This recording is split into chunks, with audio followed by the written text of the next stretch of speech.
माझ्या परम भाग्यानं माझे गुरुवर्य आज माझ्या समोर इथं कीर्तन ऐकण्यासाठी आले। त्यांच्यासाठी एकदा जोरदार टाळी वाजवा। त्यांच्याही चरणी साष्टांग दंडवत करते। परत एकदा सगळ्या गावकऱ्यांचे मनापासून आभार व्यक्त करते। अभंग जगद्गुरु तुकोबारायांचा आहे। अभंग सगळ्यांच्या परिचयाचा आहे। या अभंगामध्ये जगद्गुरु तुकोबाराय जो आपल्या हिताच्या ठिकाणी जागा आहे त्याच्या माता पित्याला धन्यता देतात। मग हिताच्या ठिकाणी जागा असणं म्हणजे काय? या जगामध्ये धन्यता कोणाला दिली जाते महाराज? धनानी सुकृते धन्य, ज्याने सुकृत कार्य केलं त्याच्या कार्याला धन्यता दिली जाते। पण तुकोबाराय जो जागा आहे त्याच्या माता पित्याला धन्यता देतात। मग काही जणांना जागा करावं लागतं, काही जण जागा करूनही जागा होत नाहीत, पण काही जण मात्र स्वभावतः जागे होतात। असे 3 वर्ग पडतात। जीवाला जागा करावं लागतं, अज्ञानाला जागा करूनही अज्ञानी जागा होत नाही, पण संत मात्र स्वभावतः जागे होतात। कारण संतांना हित काय अहित काय हे फक्त आणि फक्त संतांना कळतं। संतांनी या संसाराला व्यसन मानलं। संसाराच्या अंगी अवघीच व्यसने, आम्ही या कीर्तने शुद्ध झालो। संतांनी संसाराला व्यसन मानलंय, संतांनी संसार केला नाही। स्वतःचा संसार करत करत ज्यांनी तुमचा आमचा संसार सुखाचा केलाय असे ते संत स्वतःच्या हिताच्या ठिकाणी जागे राहिले। मग जागा कोणाला करावं लागतं? जो झोपलेला आहे त्याला जागा करावं लागतं। मग सगळेजण झोपलेत का महाराज? भगवान सांगतात गीतेत, अर्जुना या निशा सर्वभूतानां तस्याम जागर्ती संयमी। संयमी पुरुष जिथं जागा आहे तिथं जीव झोपलेला आहे, आणि जिथं जीव झोपलेला आहे तिथं संत जागे आहे। कारण संत संयमी आहेत, संत मोह मायेपासून दूर आहेत। संतांनी या संसाराला व्यसन मानले हो। याचा अर्थ संसार करायचा नाही असं नाही, प्रपंच करावा नेटका, जोडोनी या धन उत्तम व्यवहार।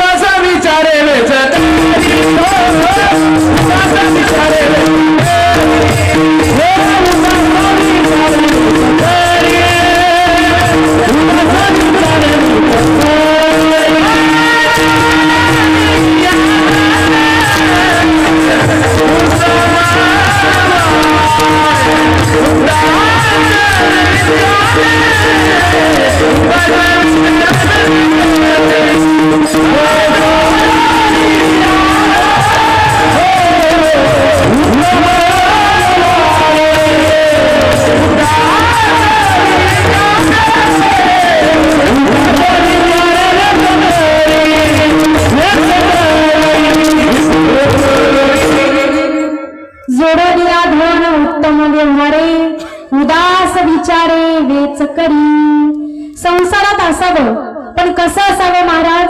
ऐसे असावे संसारी जवबरी प्राचीनाची दोरी, पोरी घरचार मांडीला खेळ मोडोनी टाकीला।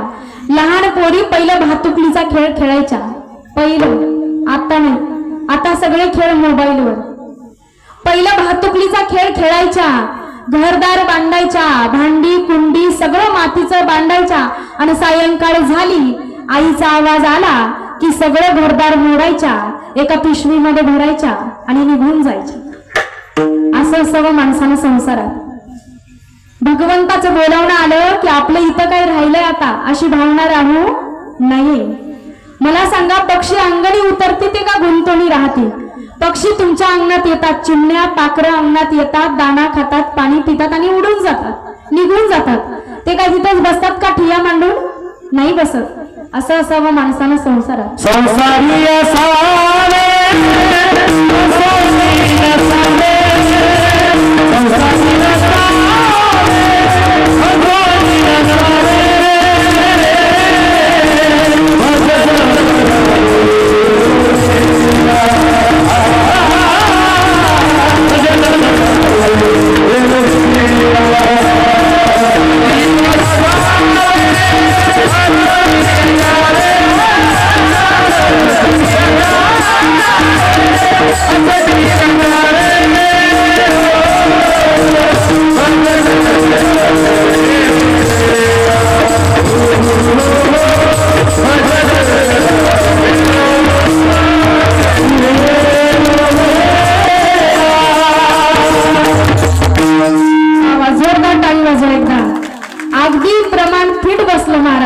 शेतकऱ्याच्या भाषेत याला पाचर म्हणतात. पाचर अगदी फिट जिथं पाहिजे तिथंच संसारात असावं. संसारी असावे आसनी नसावे, असं असावं माणसानं संसारामध्ये.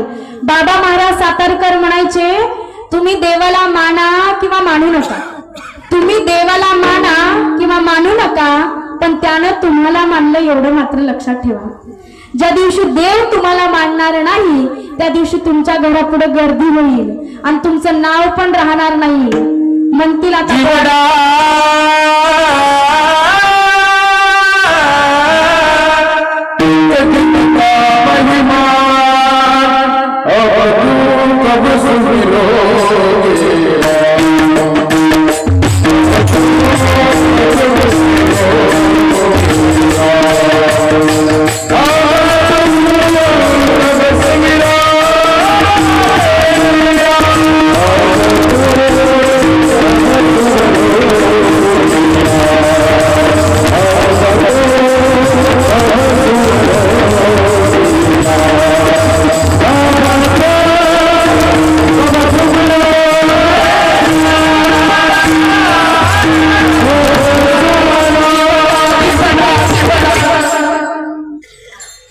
देवाला आपल्याला मानलंय, पण ज्या दिवशी देव आपल्याला मानणार नाही त्या दिवशी आपल्या घरापुढे गर्दी होईल, तुमचं नाव पण राहणार नाही. बॉडीला उचला म्हणतील लोक.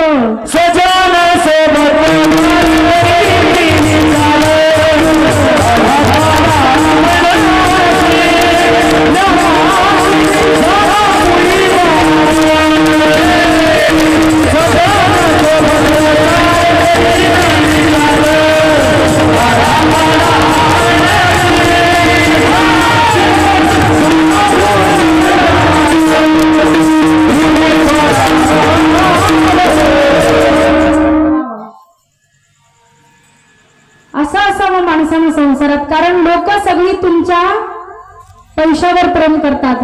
सध्या सगळं जग स्वार्थी झालंय, लोक आपल्या स्वार्थाचा विचार करतात, पण संतांनी आपल्या हिताचा विचार केलाय. मग संत स्वतःच्या हिताच्या ठिकाणी जागे राहिले. मग अशा अनेक संत चरित्राकडे बघा, तुम्हाला कळून येईल की महावैष्णव ज्ञानोबा माऊली जन्म कुठे घ्यायचा होता आधीच ठरलं होतं. विठ्ठल पंत आणि रुक्मिणी मातेच्या तपश्चर्याचं फळ म्हणून साक्षात परमात्मा माऊलींच्या रूपाने जन्म घेतात. तुकोबाराय जन्माला यायचे असतील तर तिथं भोलोबा आणि कणकाईच हवेत. हिंदवी स्वराज्य संस्थापक छत्रपती शिवाजी महाराज जन्म घेणार असतील तर तिथं मात्र मासाहेब जिजाऊ आणि शहाजी राजेच हवेत. कारण असे माता पिता जिथं असतात ते कुळ पवित्र असतं, तो देश पावन असतो. पवित्र ते कुळ, पावन तो देश, दास जन्म घेती. मग अशा सात्विक कुळामध्ये अनेक संतांनी अवतार घेतला. जगाचा तो भार आपुल्या शिरावर ऐसे थोडे तरी वाटू द्यावं. एकेकाळी या देशातून सोन्याचा धूर निघत होता. लोक आले, लुटेरे आले, इंग्रज आले, आमच्या इथलं सगळं लुटून नेलं. रिकाम्या आग बोटा आणल्या होत्या इंग्रजांनी. इथला कापूस, इथली नीळ, इथलं लोखंड, इथलं सोनं, इथलं नाणं सगळं भरभरून नेलं आणि इंग्रज भारत देश सोडून गेले. नुसते गेले नाही, आम्हा भारतीयांचा राष्ट्राभिमान स्वतःच्या टाचेखाली चिरडून टाकला. भारतीय धर्मशास्त्र हे सगळं थोतांड आहे असं म्हणून इंग्रज भारताला हिणवून गेले. 150 वर्ष इंग्रज भारतात राहिला. तो त्याच्या मम्मीला कधी आई नाही म्हणाला, पण आम्ही मात्र लगेच खरकट उचललो आणि मम्मी म्हणाय सुरू केलं. हा शब्द आपला नाही, आई या शब्दामध्ये गोडवा आहे.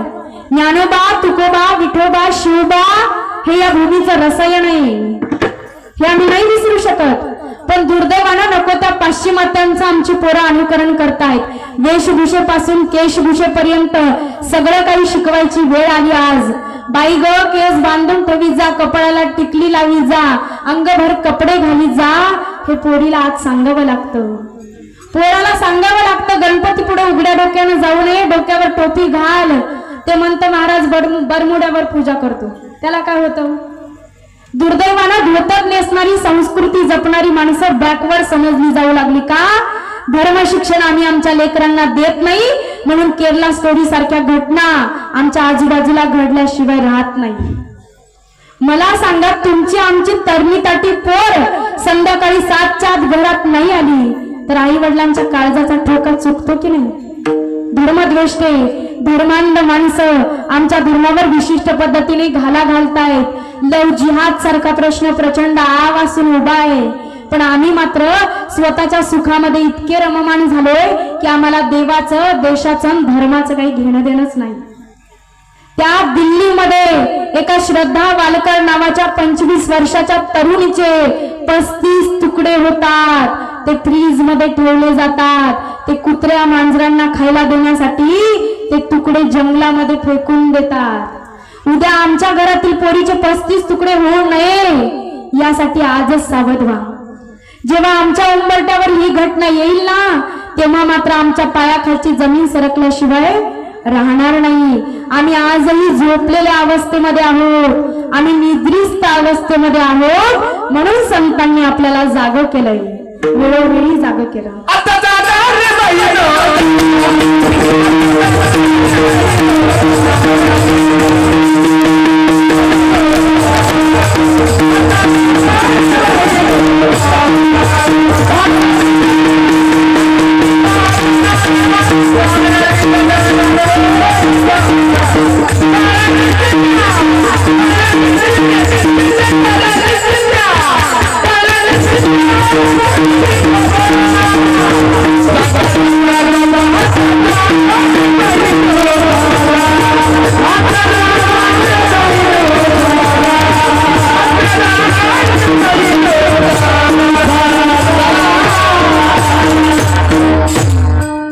आता जागा रे भाईंनो जागा, चोर निजल्यागत. संतांनी जागं केलं, जागं व्हा म्हणले आपल्याला, वेळोवेळी जागं केलं. कधी कधी धर्माची जागृती केली. विठोबाचा धर्म जागो, त्याचे चरणी लक्ष लागो. कधी कधी आपल्या आत्मस्वरूपाची जागृती केली. मी वासुदेव तत्वता कळो येईल विचारिता. कधी कधी ज्ञानाची जागृती केली. उच्चिष्टित जागृत प्राप्यवरा नवोदित. उठा जागे व्हा, स्वतःचं ध्येय स्वतःचं साध्य प्राप्त होईपर्यंत थांबू नका. कधी कधी भक्तीची जागृती केली. गात जागा, गात जागा.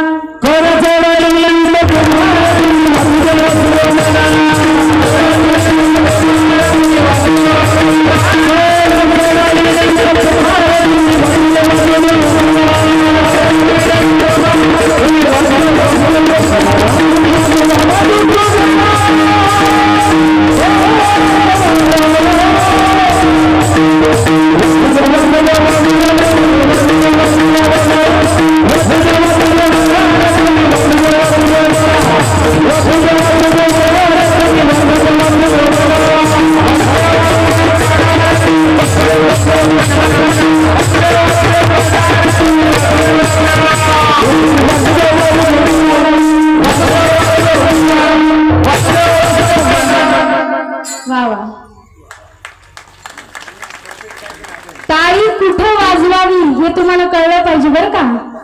कारण टाळी वाजवताना उघड टिकल्या वाजवल्या आणि वाजवायची. मालिको बगीचा में मालिको, चाय में प्याली को बगीचा में मालिको, भोजन में थाली को. चाय में प्याली को बगीचा में मालिको, भोजन में थाली को. ससुराल में कोण म्हणलं साली को, ससुराल में साली को आणि कीर्तन में टाली को बडा महत्व होता है. म्हणून टाळी वाजवायची असतील मनापासून वाजवायची. कशी वाजवायची? मनापासून वाजवायची. टिकल्या वाजवल्या आणि उगा टाळी वाजवायची नाही. संतांनी जागा केला आम्हाला. कर जोडून विनवित तुम्हारे तुम्ही वासुदेव वासुदेव म्हणा. वेळोवेळी जागा केलं. भक्तीची जागृती केली. विठोबाचा धर्म जागो, गात जागा, गात जागा. प्रेम मागा विठ्ठलासी. कधी कधी काकडा अभंगाच्या माध्यमातून उपासनेची जागृती केली. वेळोवेळी जागा केलं. उठा जागे वारे आता स्मरण करा पंढरी.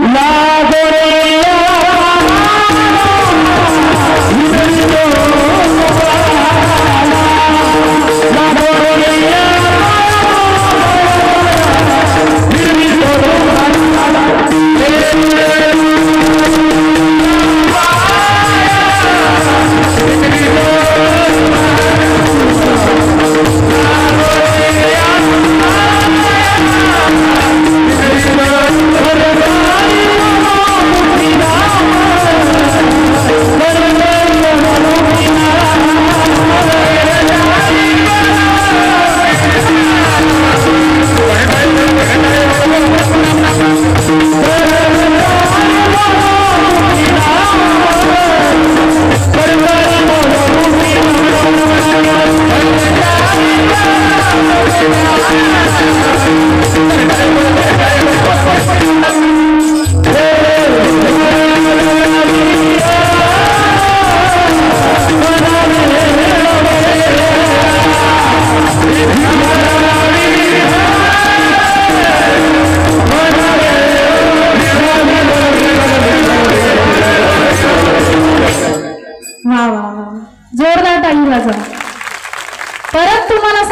लागतंय. आज 4था दिवस आहे बरं का.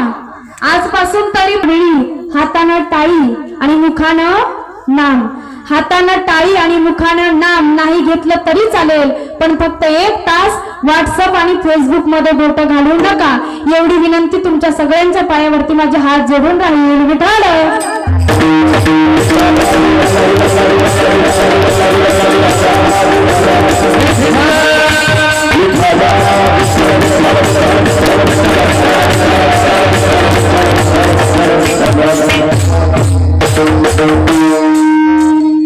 माहितीये महाराज जागर केलं, कितीदा सांगता जागर केलं, पण कुठं कुठं जागर केलं तेवढं सांगा. सांगू? धन, दारा, पुत्र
देवासी काय काय सांगितलं? धन, दारा, पुत्र, जन, बंधू, सोयरे, पिशुण.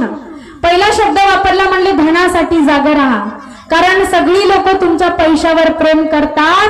आज या जगामध्ये पैसेवाला समोर असला माणूस नातं नसलं तरी काकासाहेब दादासाहेब म्हणून त्याच्या मागे मागे फिरतो, पण गरीब सख्खा भाऊ असला तरी त्याला विचारत सब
पैसों के भाई रे बाबा, दिल का साथी नहीं कोई.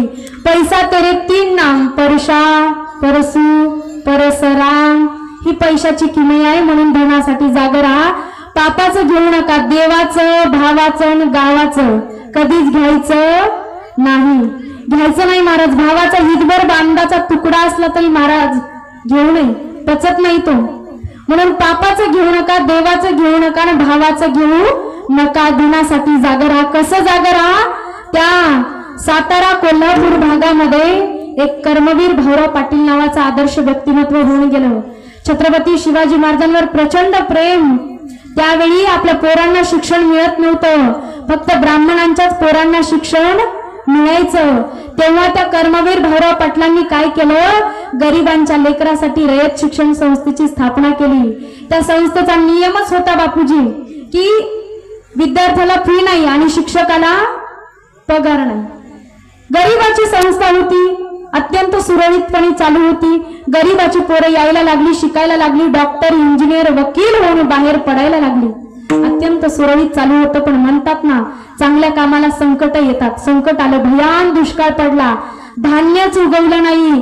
आणि मग त्या कर्मवीर भाऊराव पाटलांनी काय केलं, स्वतःच्या बायकोचं मंगळसूत्र मोडलं आणि त्या पोरांच्या राहण्याची आणि खाण्याची सोय केली.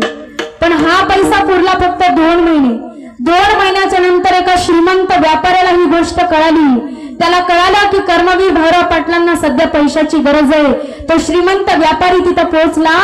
कर्मवीर भाऊराव पाटलांना म्हणाला, कर्मवीर भाऊराव पाटील, मला माहितीये की तुम्हाला 2 लाखाची गरज आहे.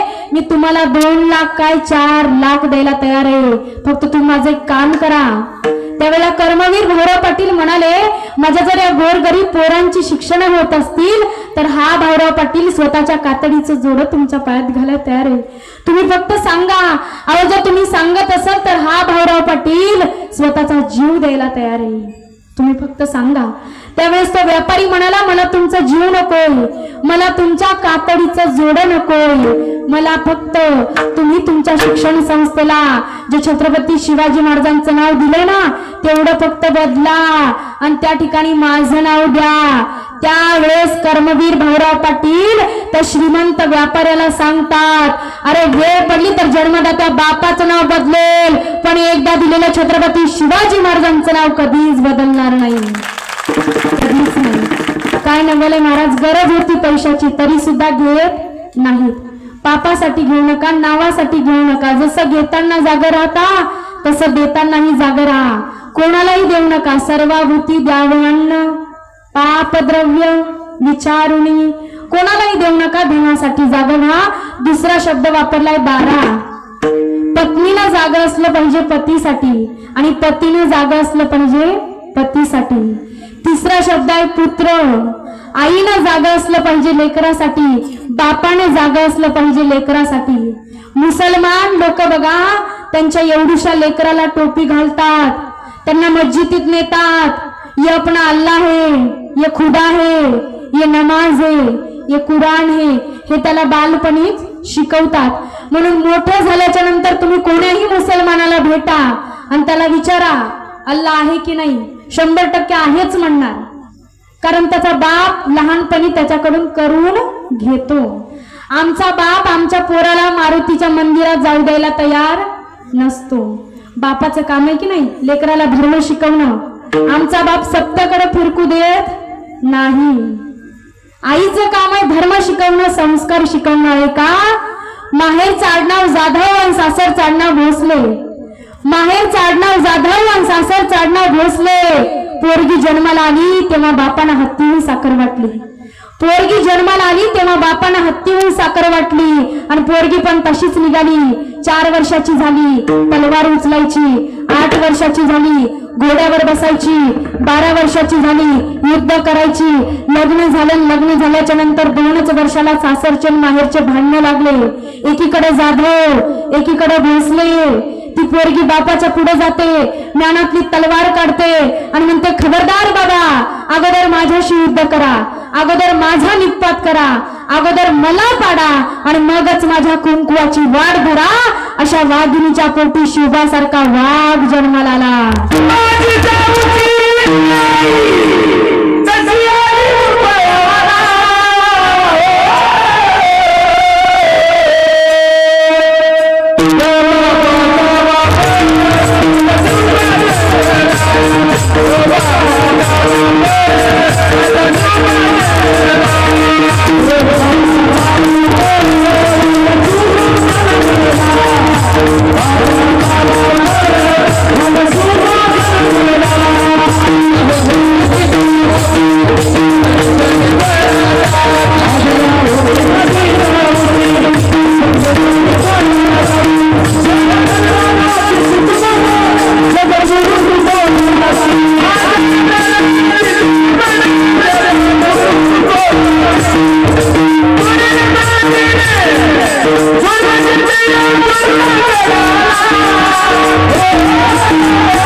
अशीच जागी राहिली एक अहिल्यादेवी होळकर नावाची माता. पोटचं पोरग पापी निघालं म्हणून पोटच्या पोराला शिक्षा केली, तिला अहिल्यादेवी होळकर म्हणतात. अशीच जागी राहिली एक मदलसा नावाची माता. मदलसा नावाची माता बाळाला उपदेश परत झोका द्यायची. बाळा, तू तुझ्या आत्मस्वरूपाबद्दल झोप घे. तुझ्या देहाची निर्मिती कशी झाली,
आई बाळाला झोका द्यायची, गाणं म्हणायची. हा देह नाशिवंत मलमूत्राचा बांधा, वरी चर्म घातले रे कर्म कीटकांचा सांडा, रवदव दुर्गंधी रे अमंगळ तिचा बांधा, स्मरे त्या हरिहरा शरण जाई गोविंदा.